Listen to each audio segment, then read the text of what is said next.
Bueno, y quiero compartirles una experiencia que para mí integra lo que les he venido compartiendo en los últimos videos y que también da cuenta del por qué y el para qué nos quiero invitar a una libertad emocional. Hoy fui invitada a dar una conferencia en Guarne sobre la violencia infantil y mientras conversaba con mis compañeros sobre la importancia que tiene el reeducarnos emocionalmente para poder acompañar a los niños y a los adolescentes a observarse de una forma sintiente, de una forma distinta a como nosotros hemos sido educados, sentía que había algo dentro de mí que tenía que gestionar, sentía que había una emoción que me estaba pidiendo ser escuchada. Y bueno, cuando me dispuse a escucharla, a gestionarla, recordé que por mucho tiempo, me obligué a callar. Me obligué a no expresar lo que sentía. De hecho, no lo hacía porque pensaba que si yo decía lo que sentía iba a generar un caos a mi alrededor, iba a generar dolor y pensaba que yo podía tolerarlo más que el otro. Eso pues claro, movido por un pensamiento muy altruista y al mismo tiempo por un pensamiento muy egocéntrico, pero digamos que es un hábito emocional que adquirí desde niña. De hecho, recuerdo que cuando era pequeña yo siempre esperaba que todos se quedaran dormidos en la casa, y cuando todos se quedaban dormidos y yo ya estaba en la intimidad de mi cuarto, en mi cama con mis cobijas, me tapaba hasta la cabeza, mordía mi almohada y empezaba a gritar y a llorar de tal forma que nadie escuchara, hasta que se me quitara el dolor en la garganta. Eso es lo que, digamos, a mí me enseñaron a no expresar lo que sentía, y no quiero decir que eso fuera algo malo, sino que de hecho se me transmitió un hábito emocional que muchos tenemos, no sé si todos, y es callar ante el dolor. Y yo no sabía que era callar ante el dolor hasta que callé el dolor por mucho tiempo y me obligué y me forcé a no hablar, a no expresar, a callar, a aguantar, a soportar, porque pensaba que era normal, porque pensaba que si expresaba era merecedora de castigo, ¿sí?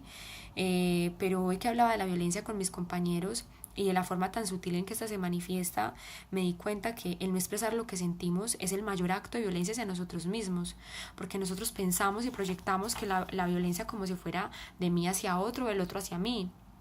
pero el mayor acto de violencia y la violencia, digamos, más tolerada y legitimada es la de nosotros hacia nosotros.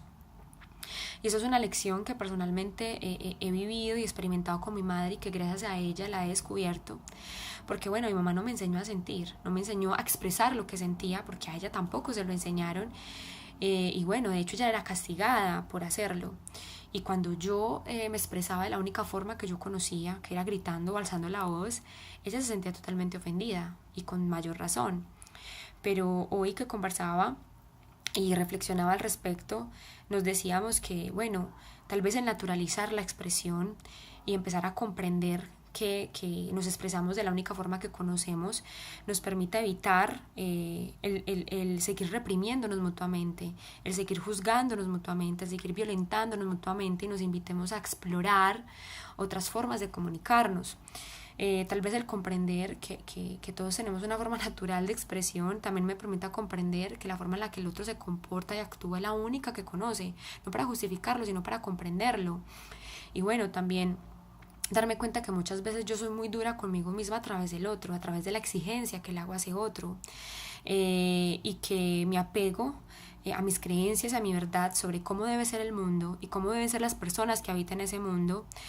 solo me lleva a atacar al otro, muchas veces sin darme cuenta. Y nos mantiene también esclavos de una imagen que no somos, y que por miedo al que dirán preferimos mantener así. Entonces podría decir que a veces nos es más fácil decirle al otro lo que tiene que hacer, y que cuando yo descubro, digamos, que es lo mejor para mí, yo quiero que el otro también la descubra, y quiero que el otro también la viva y la sienta. Y tampoco nos damos cuenta que al yo hacer eso, al yo juzgar o imponerle al otro mi forma de ver la mejor forma de vivir en este mundo, también lo estoy violentando. Por eso me di cuenta que tal vez mi mamá, por ejemplo, no necesita que yo le diga cómo pensar o sentir. Tal vez ella no necesita que yo la force o le diga qué hacer o cómo hacerlo o cuál es la mejor forma. Tal vez lo mejor que yo puedo hacer por ella es dejar que se exprese de la única forma que conoce y la comprenda. Por ejemplo, ella se expresa callando, y si yo puedo comprender eso, la que pueda hacer el cambio tal vez sea yo. Y precisamente de eso se trata, de la medida que nos hagamos conscientes de eso, empezar a ejercer un cambio en nuestra vida y tal vez por imitación empecemos a ejercer un cambio, porque no sé, siento que la medida que somos observados y vemos que vamos cambiando la forma en que nos relacionamos, es que, digamos, los otros también pueden verse motivados por hacerlo. O sea, si nosotros aprendimos por imitación de nuestros padres, tal vez, no sé, podemos llevar a que muchos aprendan por imitación de nosotros en la medida que nos hagamos conscientes de esto. Y bueno, eso fue todo por hoy. Muchas gracias por escuchar y bueno, los invito a expresarse. Encuentren su barco, encuentren el barco para navegar en las profundidades de nuestros mares emocionales. Una